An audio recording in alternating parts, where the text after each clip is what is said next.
Performing string operations. You can join two strings together using the plus operator. Enter the following code. Let greeting is equal to good plus morning.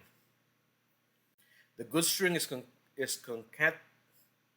good string is concatenated with the string morning, and good morning is displayed in the results area.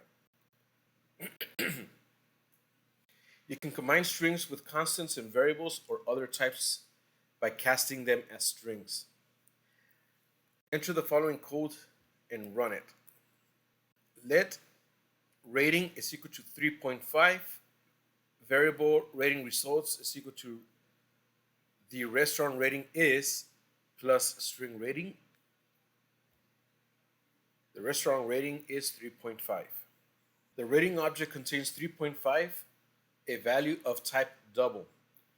Putting rating in string converts the floating point number to a string, 3.5, which is combined with a string in rating result, returning the string the restaurant rating is 3.5.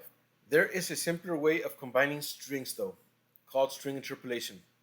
String interpolation is done by typing the name of a constant or variable between the less than, open parentheses, and close parentheses in a string.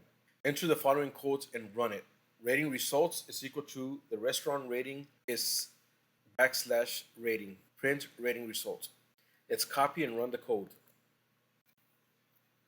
As with the previous example, the value in rating is converted into a string 3.5, returning the string the restaurant rating is 3.5. It is often very useful if you can display the contents of variables and constants to make sure your program is working as it should.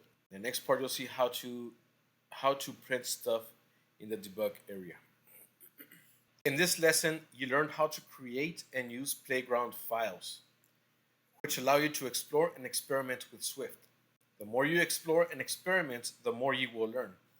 You saw how Swift implements data types and how to use constants and variables to store numbers, words, and logic statements in your program.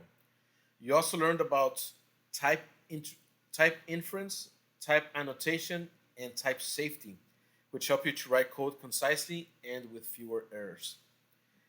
You looked at how to perform operations on numbers and strings, how to fix errors, and how to print to the debug area to help you understand how your program works. At this point, you can now write simple programs to process letters and numbers. You now know how to create and save playgrounds, the different data types, how to create and use variables and constants, how to use type inference to assign variable types, and how to perform comment operations. Good job!